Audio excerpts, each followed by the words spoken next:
Hi, this is Godshots, and I'm welcoming my co-host, Darlene Sperlazza. Hi, Darlene. How are you? Are you staying warm? Lydia, I am. I just was saying, I got my boots on. We've had nothing but lots and lots of snow here and ice, and it's sunny today, first time, and 20 degrees. Woohoo! Oh, wow. We're complaining because it's 70 right now, or it's 60, 68, Well, and I'm seeing complaining. sunshine, yeah, seeing sunshine here in the Pittsburgh, Pennsylvania area is the first time in about a week. So it's a beautiful sight to see some sunshine, even though it is cold. Well, you've had to Um, shovel a lot of snow, haven't you?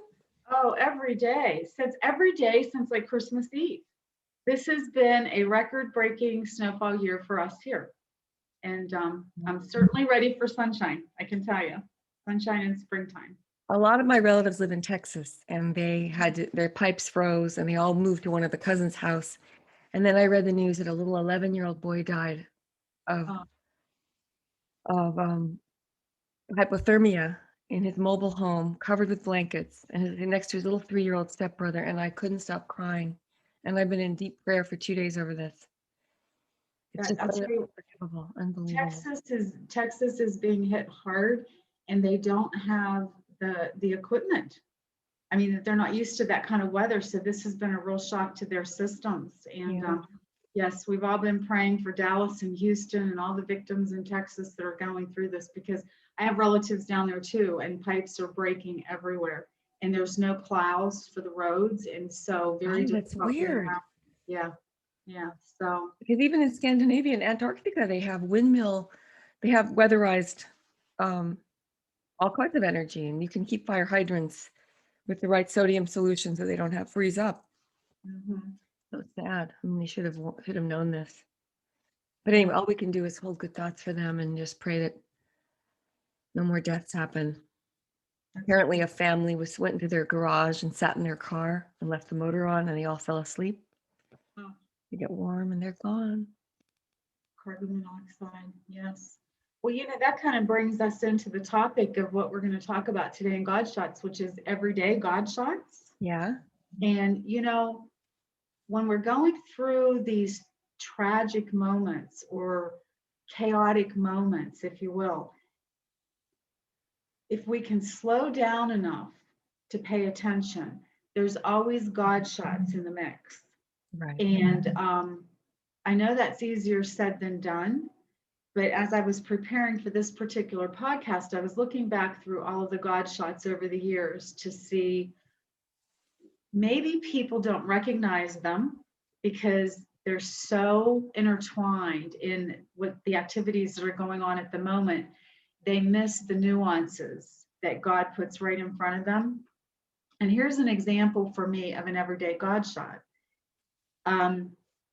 This happened about 8 years ago, and my son was getting married in May. He was getting married on May the 19th, and my sister-in-law was dying from cancer at that point in time. And there was two things she wanted to do. She wanted to go to my son's wedding, and she wanted to go to her brother's graduation. And she accomplished both of those tasks. But in the meantime, I think that sometimes when people get a cancer diagnosis and they're living with the fear and the uncertainty and the confusion and the new arrangements, the new life changes when you get that diagnosis extremely. And my brother was having a hard time accepting it. He wouldn't go to the doctors with her. He wouldn't talk about it. He just wanted her to get better. And he was working to provide the money to pay for all the stuff that was going on. And he needed to hear from the doctor what was happening. So here was the God shot, which when I look back on it and I see it, I'm like, this is just an everyday God shot. So I had been in Myrtle Beach, South Carolina, to buy my dress to wear to my son's wedding. And when I was down there, it needed altered, and they have a wonderful seamstress. And she just said, I'll alter that and I'll send it to your house. I said, that's beautiful, right? Mm-hmm. So I get this dress delivered to my house and I put it on. And Lydia, it couldn't have been more jacked up. I mean, it was too tight in places. It was too short on one side. It was a mess, right? And here I am 2.5 weeks out from this wedding, and this dress is just a total mess. So I tried it on like 3 different times. It looked the same. My husband was looking at it. He's pulling on it. He's like, I don't know. He goes, but this is what he said to me. We'll drive back to Myrtle Beach. We'll leave on Friday, drive all night long, call them, have them meet you on Saturday and see what she can do to fix this, right? And it's a 12-hour drive. But for me to do that, I had to miss my sister-in-law's doctor's appointment. So my brother was going to have to go in my place because there was no choice. I wasn't going to be home. I get to Myrtle Beach, drive all night long, walk into that shop, put the dress on in the dressing room, and walk out onto the big platform with all the mirrors. And the dress was absolutely perfect. There was not one thing wrong with it, not one. And everybody in the store is going, oh, it's beautiful. You look lovely. And I'm standing there with my mouth going, like, I wouldn't have driven 12 hours all night long if this dress looked like this, right? Well, in the meantime, when I'm down there and this is happening, my brother's in the doctor's office with her, and the doctor's explaining that she's at the end of the journey and that she has limited time, and he needed her and my brother to be together to talk to them. And God, I realize now, moved me right out of the way with that dress so he could have my brother and Michelle in that office together, right? And that I look at as an everyday God shot. I was just doing my everyday life. And no matter what I did with that dress, it just wasn't right until I got in front of those mirrors after 12 hours of drive. And then it was perfect. And so I think that talking about everyday God shots, and I know we have them, I know you have them. And so I just thought that may be nice to talk about so people can recognize it's not coincidence. It's nothing to be angry about when something steps into the path to halt you or to turn you a different direction. It's not to mess up your life. No. It's not to destroy you. It's to help you. And it's to help other people, right? There's a great quote in the program I've heard called, it says, rejection is protection. So when you get rejected by a boyfriend or a lover, I had that happen to me. I was dumped horribly and I grieved. And if only I'd let go sooner, I would have seen the gift was waiting for me on the other side, something so much better. But I was too, consumed with my own self-pity. Self-pity is the only medication I'm still on. Actually, the line goes, the only medication I'm still on is self-pity. But you're right. Everyday God shots. It's those little, as long as you are aligned with the divine spirit, which means aligned with good orderly direction, and you're not deliberately choosing the selfish, ego-centered lie. You're not deliberately lying to people. And if you are, it's a self-protective. We're redeemable at every moment. Every single moment we can start our day over. But you're right. These beautiful little things come up and they lead us to the right path. Or you didn't take that turn. It turned out to be a gift. So tell me some more that you have. You have a lot of these on your website. I do. Godshots 360. Another one that sticks out to me really a lot is, and once again, this involves my son. That's interesting, but his birthday is actually on May 16th. Mm-hmm. And so this particular year, and I don't remember the actual year, it's just been maybe 4 or 5 years ago. My daughter-in-law had called and said, I'm going, because his birthday was in the middle of the week. It was like on a Tuesday. And she goes, I'm going to have his party on the weekend for his birthday. So, because everybody's busy working. And I said, oh, that's great. So I didn't get him a gift. I didn't do anything for his actual birthday. And I get a phone call at like 9 o'clock that morning. And she goes, oh, I've changed my plans. I'm going to have cake and ice cream for him today. And I said, I'm sitting there and I've got a full plate. I mean, I have meetings scheduled for work. I have no gift. I can't get to the mall.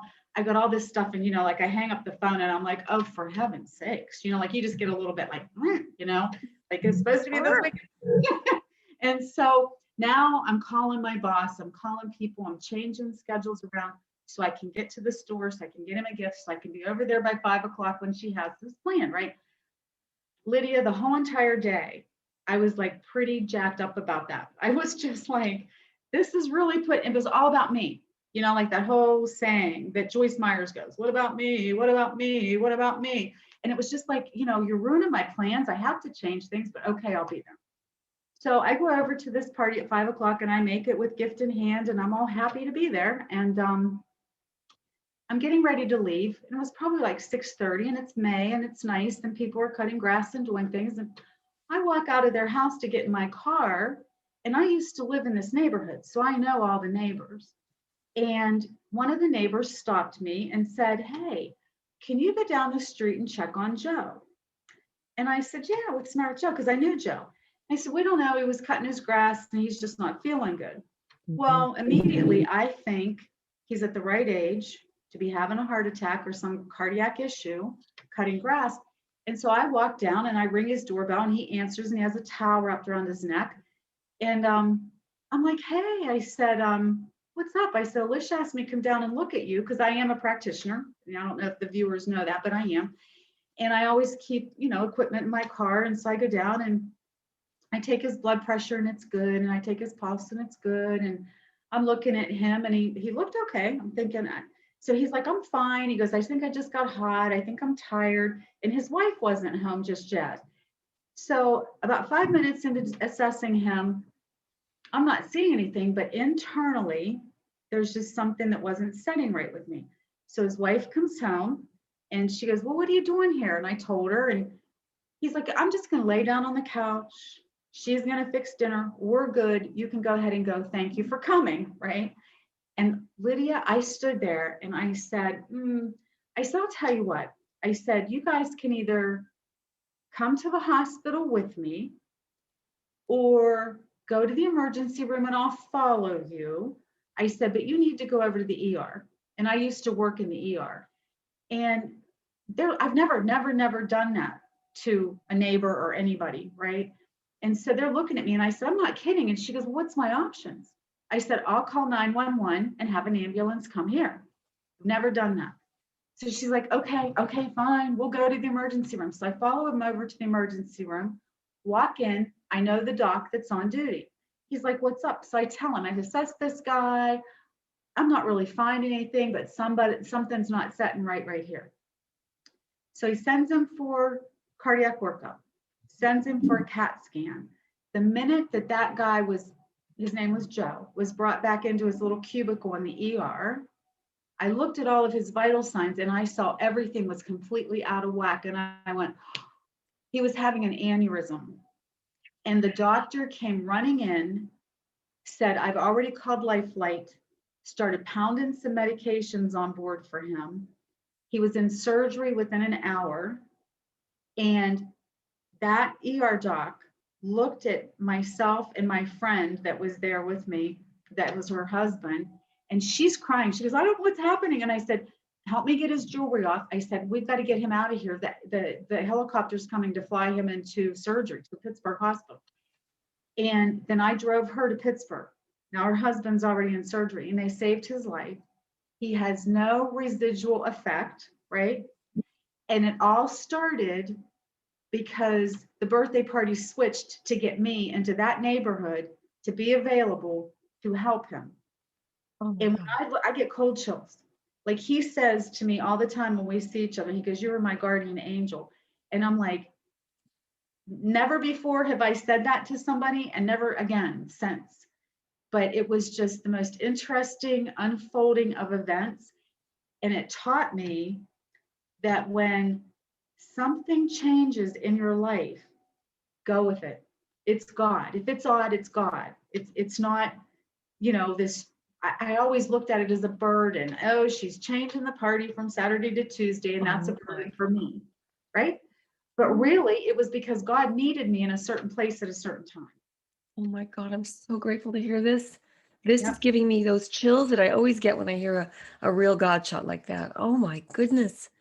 You Yeah. saved their life and it was meant to be, and you knew your ego, yourself will run riot. That thing in the front of sort of seems to be driving us most of the time when we're self-centered. It was out of the way, and you were able to hear. You had authority. You told him with authority what he needed to do. We needed to do. And I'll tell you what, the emergency room doctor just looked at me and he's like, "If he wasn't in this hospital, if he would have laid down on that couch, he would have," because It- there was no coming back from that. And he's like, but because he was here and I could administer the meds needed and get him in a copter to Pittsburgh, he had a rough 3-month rehabilitation, but now he has no residual effects. I mean, it's just amazing. And he's gone on to be a member of the school board here and do a lot of things for good for people. I So love God to hear has this. This plans. is such a great story. God, I love that story. That's so interesting. It's like, and I remember, and I've told this story once before in another version of our show, but this is that day that I remember my little boy was in bed for a week with a high fever in 3rd grade. And I was thinking about the little boy who died in Texas 2 days ago, the 11-year-old. I just couldn't get over it. And I prayed with that peace that passes all understanding for the mother, for the family, what they're going through. And um, this happened when my son was in 3rd grade. He was in bed for a week with this high fever. And then the next day he goes back to school and the principal sent a note home saying, little Benjamin Shaw died of a high fever last night, a 10-year-old in 5th grade. And I just couldn't believe a mother would go through her child dying of a high fever overnight. And I just fell into this on my knees in tears, praying for the mother. And I immediately was propelled to get in my car and find her. And I didn't know if I could find where she lived because she lived in an apartment building a few blocks away. And you can't get into those security buildings. So I just drove and my car drove itself. My car kind of had a mind of its own. And there was a woman on the sidewalk in a robe, just grieving, crying out to the sky. And I pulled up and I got out of my car and I said, "Are you Benjamin's mother?" And she gave me this look and we just ran into each other's arms in the middle of the sidewalk. And I just felt that I was there for her. It was like a guidance, like you had. It was just what was needed that day. And for 2 hours, I sat with her and comforted her and just talked to her about her son. And then I said something that I didn't know where it came from, of course. Our children are on loan to us. We don't know. He's needed back for a bigger purpose. And she used those same words 2 days later in the funeral, and the whole school came. Wow. And she said, "Do you think the human angels exist?" And I said, "We can all be angels for each other if we have the heart, if we have compassion, if we just reach out beyond our ego or our busyness, like you did that day, and you just go with the flow. Like it's like your own internal GPS mechanism. You knew you had a cancellation, something wasn't going your way, and you still did the right thing. You were guided by a higher force. I don't think we're always in control. No, I don't think so either. And for people that are listening, I guess that's something that I would like to discuss about this, like for everyday God shots. How do we, because you said the word busyness, right? And I think that we have become so busy. And I keep hearing the scriptures about Martha and Mary. Right. For people that don't know, Martha was the busy sister, but doing good things. I mean, busyness in a good way, preparing the meals and having the house ready for company to come to and doing all of those kind of entertaining things. So it wasn't a bad busy; it was a good Yeah. busy. But then her sister, when the guests came into the home, sat at the feet of Jesus and listened. Didn't worry about feeding him or running the vacuum or, what am I fixing for dinner? It was just like, I just want to sit and listen, which Mhm. is meditation, right? And why is it that meditation, prayer is speaking to God and meditation is listening? And why is it that we as a society at whole, at large, have such a difficult time meditating now? Do you have any thoughts on that? Wow, I really do too. I think it's the internet. I think social media has hijacked our brains, and it's going to take extra strength to resist. And I have a true addiction to it. I need a program for this, or I need to just really do the 12 steps on my addiction. Because I always think and it's approval seeking, and wanting to be liked, and all those petty ego reasons for me. But sometimes I just reach out to help others. And when I'm doing that, I can feel whatever I'm writing is helping others. It comes through me in a different way. And then I Mhm. can walk away from it. But I think we're distracted by I call it, we're mesmerized in a weird way by the worldly issues rather than what's important. It's interesting. I had another God shot when I was really angry at a family member. And I went through 3 years of a dark, dark 3 years of hell with this one family member, one of my closest siblings. And I felt frightened of her to the point where I thought she was going to get violent toward me. It was very weird. And I couldn't figure it out. I felt so innocent. I was trying to plead my case. How can you see this? How can you think these things about me? She believed some gossip, and it was so painful. And I kept trying to prove it on a material level. If I just had walked away from it, there's a great quote I love: withdraw your attention from your enemies and they expire from neglect. Mm.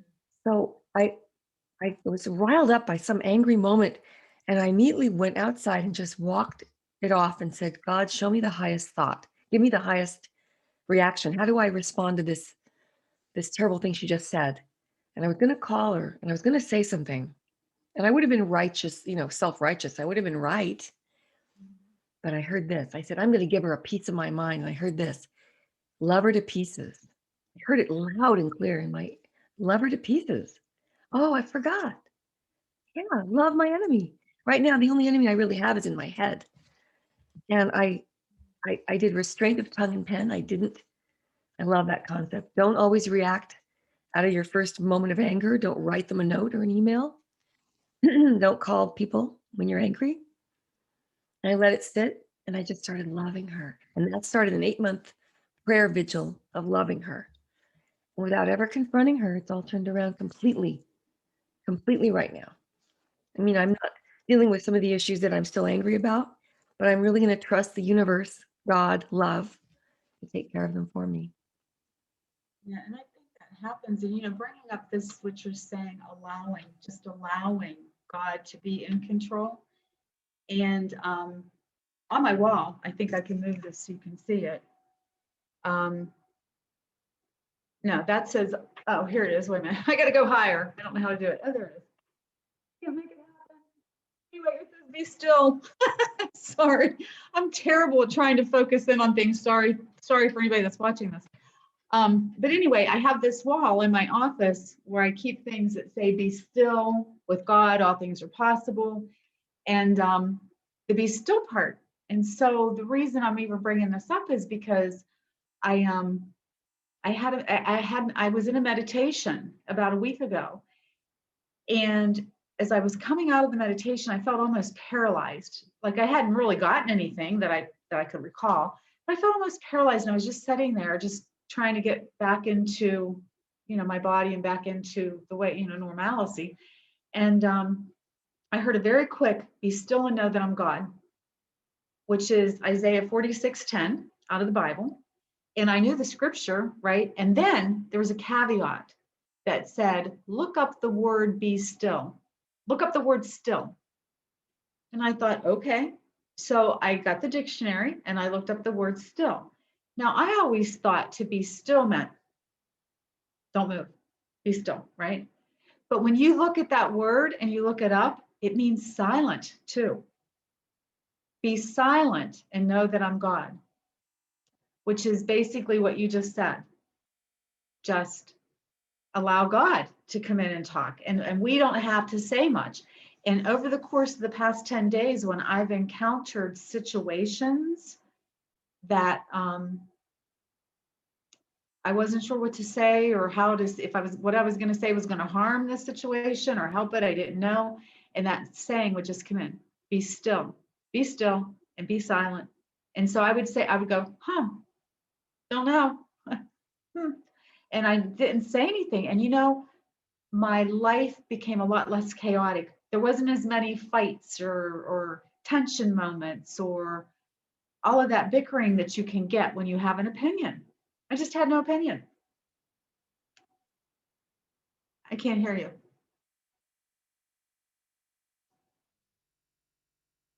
I'm sorry. No opinion. An opinion is mortal, is our petty, primitive, I call it the reptilian brain. It's always spewing its ideas. And don't believe every thought you think, by the way, either, because our thoughts will run us. It's like, you don't have to believe every thought that pops into your head, just the higher thought, which are usually focused on love, gratitude, forgiveness. Whenever I have a thought of regret or shame, it's not from source of love, God. It's not from God. The highest thoughts are always gentle and forgiving, and they don't beat me up, and they tell me I'm loved, and I'm able to love others once I love myself. It's almost like you can't give away what you haven't got, you know? That's why people who are damaged and who really envy the world and envy others, they don't love themselves. They don't think they're worthy, and they lash out. You know, when you think about the Columbine murderers and the shooters, it's always someone who feels they're a victim and they don't have any self-love at all. Mhm. And we have to work on that because we have to know that we're loved. That's a That's really right. important one to work on. But you're right, be still. That's the most important thing. If you're quiet, you'll hear the higher thoughts. You can't do it if you're sitting there having so many other opinions in your brain, you know? That's absolutely right. And you mentioned Columbine, and a very dear friend of mine won an Emmy for a um, piece that she wrote on Columbine. Oh Oh, wow. sorry about that. Okay.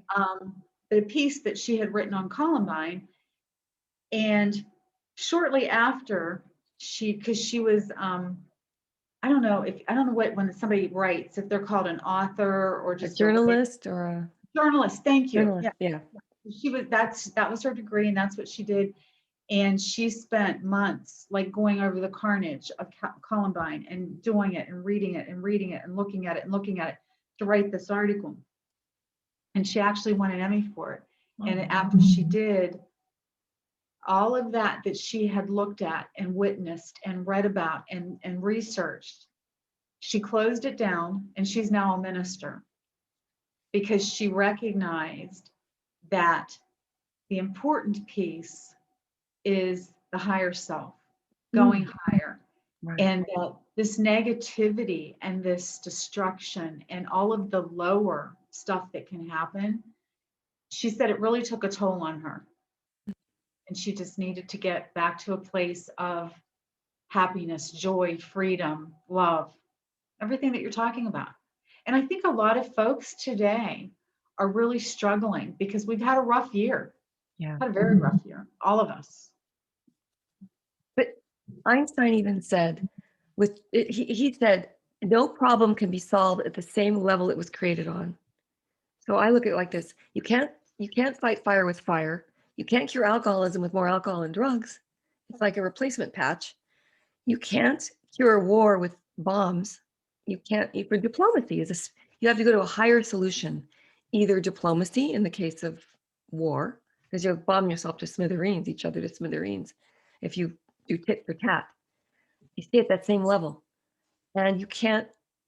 So you have to go to a spiritual solution for everything else. The spiritual is the thought world, the realm of what I call, when you said be still, it really does mean seek the higher answers. There is no answer in fighting your enemy at its level. And that most of our enemies are our own worries and fears, really. So I love what she did by finally, when you look at the problem so deeply, you realize you just get deeper into the problem. And I wrote this comedy line saying, um, a therapist was saying, my therapist was a sister in this movie I wrote, and she says, you have to analyze your problems or they might go away. And I go, exactly.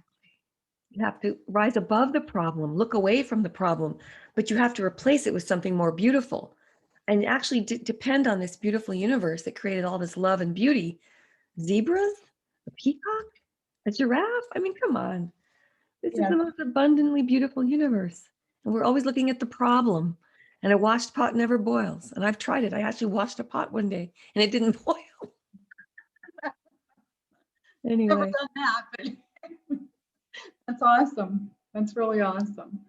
But yeah, so there's a lot. And right now I just had this thought run through my head because this evening at 7:30 Eastern Standard Time, I've committed myself to doing a Lenten Bible study retreat with a group of Franciscan nuns. oh, how wonderful. And I'm very excited because I'm looking forward to a different dimension, a different outlook, and when I see nuns, no matter what the situation, they always seem to be smiling and put together because they have trust in a higher source. That's right. They have faith in a higher being, a different, like, the universe, whatever you want to say. Yeah. But they're just peaceful versus chaotic. And so I'm looking forward to maybe getting some, I don't know, little nuggets, some pearls of wisdom I love it. as I'm into this. Yeah. Because for anybody that is, Catholic and does the Lent thing, Hmm. we're, 1 week into Lent now. And this is when Jesus spent the 40 days in the desert being tempted. And so, Exactly. So you give up something for Lent. You give up your worry, let's say, right? well, yes. Yeah. And there was something, because I heard this yesterday and I thought it was very good. Lent, let's extinguish negative thinking. I love it. Yeah. That's So it. that gives me something to think about, let's extinguish negative thinking because, as you said, Lydia, going back, everything that happens first starts with a thought. Everything. So what we're thinking is what we become. And so what thoughts do you have today? Right? Right. So, What we think is what we become. And I've actually had experiences with physical healing through that as well. We'll talk about that another time, but what a yes. great show. I love these nuggets of wisdom, which we spark within each other. And we can explore Wayne Dyer to religion, to Catholicism. I love what you're doing today with the Franciscan nuns. I love the beauty of the church and all the way to science. I mean, I think science proves God. I really believe the unified field is love and is God. Einstein was trying to prove that. Yes, I The believe that unified too. field theory. Yeah. And so Well, I do hope that this podcast, I mean, my goal at least, it seems like when we talk, it's the same, but I just want to bring hope. yeah. I want to bring not necessarily a new concept to anybody, but I am so ordinary. There is nothing extraordinary about me. We're in West Virginia, daughter of a steel worker, and a homemaker. There is nothing that is extra special here. God loves all of us and God uses us. Every single person has a talent and a gift. That's And right. it's just a matter of trying things on for size until you find what's right for you. And if I can bring hope, if there's somebody out there listening right now that feels down in the dumps or feels like their world's been turned upside down, just remember, it's getting ready to be turned right side up. Right. What happens when it goes upside down? It's going right side up, really. We just can't see it yet. And the only thing I did that day when I was about to attack my sibling, um, and be angry, is that I just took one step back and asked, "What's the highest thought I can have?" Rather than I wasn't willful about it. I was willing to listen and be still. It takes a tiny movement in the right direction for this door to open, and we don't have to do it. It's not hard work. I always say this is the easier, softer way. It's easier and softer and quicker to not meddle in my own business too much and not screw things up, which I always used to do. And I still manage to do. And then I can laugh at myself. I'm always kind of redirected to the right direction because I have an internal GPS that keeps saying, well, try it again. Just go in the right direction this time. Everything is forgiven and redeemed if we stop beating ourselves up and also marrying ourselves to a past regret or accident. Now you say stuck in the past, and we only have today. The Right. past is only to learn from. Yeah, you're not going to change it. And I don't know. I'm sorry if I keep going to I love biblical. it. No, I love it. But here's another thing. So, and it's just because I guess because we're in Lent and it's the Passion, and one of the things that happened there, I mean, Jesus went into the Garden of Gethsemane and he asked his three closest people with him, watch and pray, stay awake and watch while I go over yonder and pray. And he came back not once, but twice, and they were sleeping. I mean, that's the humanness in us. We know we try to do good and then we mess it up, right? But those same three people that fell asleep twice at a very critical point for Jesus's life, then they became the pillars of everything as they Mm. went out and talked about it, and God loved them and used them, even though they had fallen asleep at a very critical moment. And that's what I always say, like, I fall asleep at critical moments. Like what happened at my work. It's Me like, too. Oh. you know, Yeah, but you're such a good person and good heart, and that's the only thing that matters. We're gonna make human mistakes, and if you're depressed out there, and if someone's listening and they're depressed and they don't feel have any hope, just hold on to the next moment and be willing to be still and reach for the highest thought, the God thought. And I love the story of Daniel in the lion's den. When Daniel is not looking at the lions, he's looking up at God, and the lions are tame. The problem is tamed when you're looking at the right, when you're looking away from the problem and not fighting it. We don't have the capacity to fight all our own battles. no, Um, for people who are agnostic or atheist, that's fine. It doesn't, all of this is one source of love, but I love the biblical teachings. I love the Bible, and I love everything we're learning. I've steepened my study. You know, when I first got sober, I found this magic God, and I call it Godshots. I call these magical coincidences. And then I started delving deeper into the study. So it's mm, really, it's got, it's all over the place. We're living in the ocean of love and God right now. Not a absolutely. single drop. You know, we have everything we need. It's the living water. There's nothing outside of God that we have. We're always in it. We're in the ocean, swimming in the love right now, in the health, in the good health, in the wisdom, in the love, in the divine intelligence. But we just don't see it. Sometimes we're so limited in our thinking, and we try to drive the ship ourselves. I'm not saying it very well, but I get your point. And what's our literature say? God could and would if he is sought. yeah. And I mean, and to be sought, I mean, I used to think that only monks sitting in a tabernacle being so holy could get that, right? And it's not true. It's merely, what is a prayer? It's merely turning a thought up to God. That's it. Right. Turning your wishes to God. And Right. what you said, if somebody is agnostic or atheist and they're watching this is not just about God, and your way is not wrong or right. There is wrong and right really don't exist. Only the love that you're speaking about exists. You So know, and just tell me your definition of God, just for others, because I don't believe in an anthropomorphic, which means man-like being in the sky with a white beard sitting there. I believe in the force of love that permeates every living cell and every creature. I agree. Yeah. I do, So I it's do an agree with easier. that thought. Mhm. But I do agree that there's a Trinity. I mean, I not agree. I'm just saying, in my personal opinion, there's a Trinity.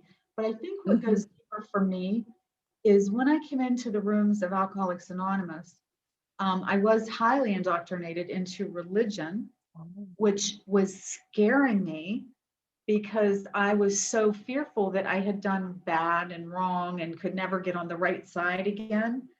And once I came into AA and learned that I got to start over, got to start my day over at any given time, Mhm. was forgiven, right? And understood that when I wreck my tricycle into the ditch, which is basically my life, get it out of the ditch and keep moving. You can't stay stuck in the ditch. Just get back on the tricycle and go. And eventually you'll graduate to maybe a bike. I don't know, I bike love with it. training. But right now I'm on a tricycle. And Good. I believe in the Trinity. That's just Yeah. part of my upbringing. But I got to actually create a God of my understanding because as a child, I was raised under a lot of fear of God. Mm. Grandparents were from the Ukraine. They spoke Russian, and Bush was going to get me. And that wasn't. They didn't mean to harm me by that statement. It's just that if you go out and get drunk, you'll have to answer to God. If you go out and do this, you'll Right. have to answer to God, right? So I had a lot of fear, a ton of fear, because I'm blowing right through all those barriers. Yeah, I'm going to get drunk. Yeah, I'm going to smoke. Yeah, I'm going to do all of it, right? And so then I just Oh. kind of gave up, and I was like, okay, Bush is going to get me. What can I say? When you say Buja, is that the name for the, For what is God, that? for Oh, God, say it again. Buja? Bush, Busha. Busha. Bush. Okay. And so I grew up with that. So I always had this fear of God. But when I got into AA, they told me that I could create my own God. Mm-hmm. How would you like that God to be? And so I thought, well, He can be like a loving dad. He can have a lot of money. He can, it's just like, It can be um, Disneyland, a Disneyland god, I mean, Yes. just love me like a daughter. And now I've learned truly that on this path, I am the daughter of a king. Yeah, And totally. so that's exciting. That's just so exciting compared to where I used to be in fear all the time, right? It Yeah, the doesn't, fear. yes. And it doesn't give me the right to be act above anybody or better than or superior, but it just helps me to realize that I am loved, I am worthy, I'm a human being just like you and just like everybody else listening, whether you're atheist, agnostic, Buddhist, it just doesn't matter. Taoist, It Hindu. doesn't matter. Right, it doesn't Doesn't matter. matter. When I was in the hospital with my husband at the time, who was having surgery, and he was critically ill with cancer. And I went to the chapel, and I went at the 3 o'clock hour, and I just went to pray because he was in I mean, he was bad shape, critical condition. Mhm. And I was praying, and I was in there with a Muslim that was doing their prayers at the time. And Mhm. afterwards, she came up and just gave me this really big hug, and then she walked away. And that was at that moment in time that I know we're not so different. We're very No, alike. no. We're And all people. Muslims too, exactly. Right. Everybody's connected. And so if Everyone. we treat the next person with love and kindness, that's what comes back to us. And it's just a cycle, Oh, you know? makes me thank Yeah. you. I feel like I was touched by that beautiful spirit today, just talking to you. Yes. Thank you. Me too. Thank you I too. love it. I We're gonna love do doing this this. every week? Yeah, isn't this fun? We Yeah. have a lot more to explore. We have thousands. I'm not kidding. We'll start with the first 20, but we have hundreds and hundreds and hundreds of God shots to share. And we're going to start having you call in and bring us your God shots. Uncanny coincidences that prove evidence of something deeper going on in the universe. That's Is it great. coincidence or is it something deeper? I think it's evidence. I do too. And as always, it's a pleasure seeing you. Nice seeing your Mm. face. And you look gorgeous as always. So do you. And, Thank and you. and nice having this wonderful audience out there, wherever you may be. Just know that hugs to you. Yes, and stay safe, stay warm, and just keep your eyes on the good. Love That's to right. you and the love. Okay, thanks, Thank you. Darlene. Thank you.